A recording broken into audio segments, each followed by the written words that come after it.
Buenas, ¿qué tal? ¿Cómo estáis? Espero que estéis bien. Hoy vamos a probar un formato nuevo y decidme a ver qué os parece. Que es básicamente, todas las semanas cogeré como una cita de un libro que me haya interesado y la comentaremos, ¿vale? Será un formato así más breve, más liviano, que creo que también está bien tenerlo, si no como vamos a quedar todas locas. Entonces como simplemente vamos a coger algo así más cortito. Y en este caso vengo a comentar una cita del libro de Malabú. Ya sé que el móvil está así, es lo que hay, hasta que no tenga teléfono la cosa va a estar así. Que se dice de Malabú, que es de Al ladrón, anarquismo y filosofía. Y es una cita, aquella cita de Jacques Rancière, ¿vale? Jacques Rancière es un filósofo francés contemporáneo, muy conocido sobre todo por el concepto del reparto de lo sensible y la diferencia de la política en política y policía. La diferencia entre una democracia radical, que no acaba de ser anarquista, eso es problemático, pero digamos que hay una democracia radical, y está la política en tanto que no metapolítica, sino en tanto que lo que él llama el estado de la policía, ¿vale? Que no se refiere a la policía como als avalots, sino como es el nombre que utiliza Jacques Rancière, ¿vale? Entonces, en este libro de aquí va comentando Malabú algo que a mi parecer resulta muy interesante, que es cogiendo a Rancière y Lyotard, Francis Lyotard, también otro filósofo francés muy conocido, de finales del siglo XX, autor de la posmodernidad, es muy conocido por el texto que tiene sobre la posmodernidad, precisamente, donde dice aquello que la posmodernidad es un tiempo sin historia, ¿no? Tesis discutida, por cierto, por Frederick Jameson en su libro de aquí, que es La teoría de la posmodernidad, ¿vale? Entonces, Lyotard es conocido también por la teoría del simulacro, no, ese es Baudrillard. Bueno, perdón, tengo un caos aquí un montón que no veas. Bien, perdonad, la cita, ¿vale? La cita es del libro de la Mesentente, no se pronuncia francés, ¿vale? En español diríamos la Mesentente, ¿vale? No tengo ni idea de cómo se pronuncia. Por cierto, de Rancière yo había leído El maestro ignorante, ¿vale? Libro muy interesante, aunque Malabú lo critica por varios aspectos. Entonces, vamos a la cita, ¿vale? Y ahora os digo por qué me ha interesado. Dice así: el orden social se simboliza en la expulsión de la mayoría de los seres parlantes a la noche del silencio, o el ruido animal de las voces que expresan agrado o sufrimiento. Hay política porque el logos nunca es meramente la palabra, porque siempre es indisolublemente la cuenta en que se tiene esa palabra, la cuenta por la cual una emisión sonora es entendida como palabra, apta para enunciar lo justo, mientras que otra solo se percibe como ruido que señala placer o dolor, aceptación o revuelta. ¿Qué carajos está diciendo aquí Rancière? Rancière, precisamente en eso que él dice, la repartición de lo sensible, plantea algo que creo que es muy interesante, que es como precisamente en la ordenación social, diríamos, en la institucionalización o básicamente la expresión política de la sociedad, está hablando por ejemplo de nuestro caso, ¿no? Las democracias liberales, que se pueden seguir pues en un hilo más o menos desde Grecia por ahí hasta el presente, pasando por las monarquías absolutas, por los estados feudales, por en el nacimiento del Estado-Nación, etcétera, ¿no? Y dice algo muy chulo, que es como el orden social, es decir, la jerarquía social se simboliza, ¿de acuerdo?, en la expulsión, es decir, en esa dinamización o en ese modus operandi, o sea, en esa repetición, ¿no? O sea, es interesante esto, la política se da como en una repetición de ese movimiento de exclusión y expulsión, es decir, todo Estado se constituye a través de la negación de un otro, ¿de acuerdo? Eso parece, por ejemplo, fue muy chulo el año pasado. ¿El año pasado fue? ¿O hace 2 años? Ya no recuerdo bien. Hace 2 años, haciendo un seminario sobre el mercader de Venecia, el mercader de Venecia, de William Shakespeare, el estado veneciano, que es una polis aún, no es un estado moderno como tal, pero el estado veneciano, digamos, conocido por ser liberal, por haber libertades, por haber como una exuberancia, un comercio, por haber un renacimiento ahí. Como se puede ver en ese libro, esa ese estado liberal de expresión, de libertades, ¿no? Que luego en la Reina de Inglaterra cogerá de ahí, hay un conflicto, era como un referente histórico republicano, ¿no? El republicanismo veneciano, vemos cómo se asienta precisamente sobre la negación del judío, ¿de acuerdo? Vive de la usurería que tan solo se le permite a los judíos por una cuestión religiosa, es decir, de ese negocio del prestamista, pero al mismo tiempo no tienen el estatuto de ciudadanos. Es decir, toda la ciudad se asienta sobre el funcionamiento cuestionable del pueblo judío, ¿de acuerdo? Se les excluye sistemáticamente y precisamente ese Estado republicano de libertades del imperio de la ley se asienta sobre la exclusión de esos, ¿de acuerdo? Entonces aquí vemos como el orden social se simboliza siempre en un movimiento de expulsión y exclusión, aunque, por decirlo de alguna manera, de la misma manera que el capitalismo, ¿no?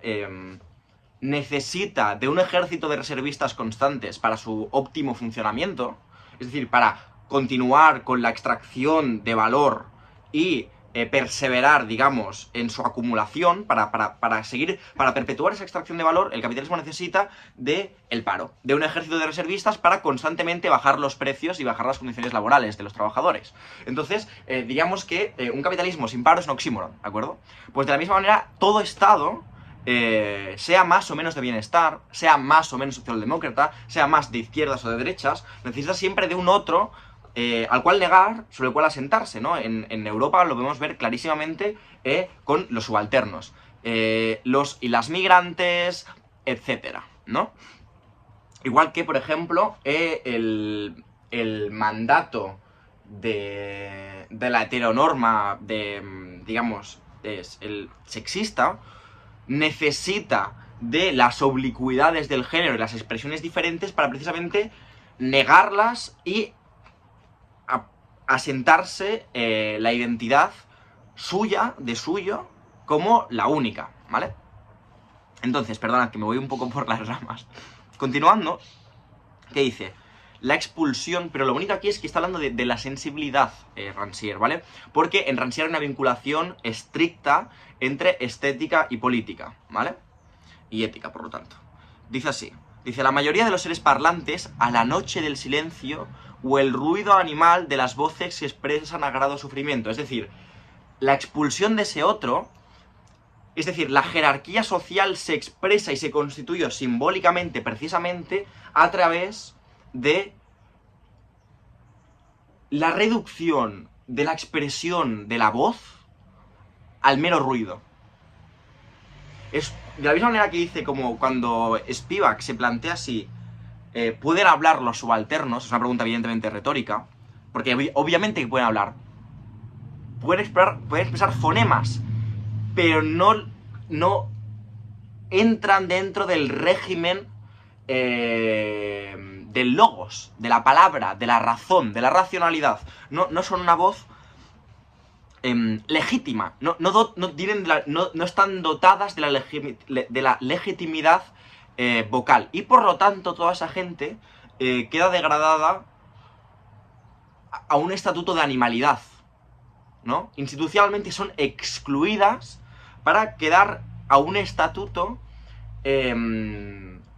victimizante, donde desde la posición del logos, desde el que está en posesión institucional de poder emitir juicios sobre la justicia, sobre el bien, sobre el mal, esta persona, desde su paternalismo, reliega a ese otro excluido y expulsado a la mera expresión del placer y el displacer, es decir, al agrado y el sufrimiento, pero nunca con autonomía lógica, con autonomía racional, con autonomía, es decir, sin autonomía, es decir, quedan excluidos del movimiento ilustrado, ¿vale? No se les niega ese sapere aude kantiano, digamos. Y dice así Rancière: hay política porque el logos nunca es meramente la palabra, porque siempre es indisolublemente la cuenta en que se tiene esa palabra. Es decir, la palabra, aquí podríamos atacar al primer Wittgenstein, ¿no? Diríamos, la palabra no es mera referencia a algo, la palabra en política, es decir, en sociedad, es indestriable, me sale catalán aquí, es inestirpable, uy, estoy loco ya, no se puede separar, básicamente, del régimen de legitimidad, es decir, del tener en cuenta que se tiene. Es decir, la palabra, el logos, en política no existe sin alguien que dé cuenta, que tenga... Es decir, esto es interesante para ver cómo se instituye... Cuando hablamos de violencia hermenéutica y violencia epistémica, nos referimos a esto. Hay voces que las escuchamos y no son ni siquiera dignas de ser interpretadas. Es lo que está diciendo. La exclusión social funciona a través de la negación de la posibilidad de interpretación. Es decir, esas voces se consideran desde los regímenes de poder, desde la hegemonía, que esa gente no tiene derecho a ser interpretada. Y por tanto no les interpretamos. Y por tanto su palabra queda relegado a mero fonema. A mera voz, a mera vibración sonora, ¿no? Y dice así: la cuenta por la cual una emisión sonora es entendida como palabra apta para enunciar lo justo, mientras que otra solo se percibe como ruido, que señala placer o dolor, aceptación o revuelta.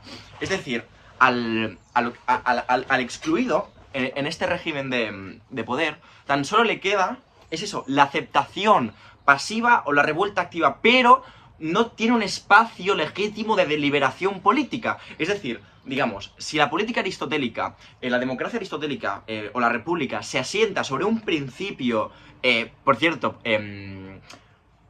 paradójico dentro de la propia política de Aristóteles, se asienta sobre el principio de la capacidad. Es decir, un ciudadano es aquel que puede en algún momento participar del mando de la ciudad y luego obedecer. Es decir, la virtud del ciudadano es la capacidad de mando, es decir, de dar órdenes y ser escuchado y al mismo tiempo de obedecer las órdenes, ¿no?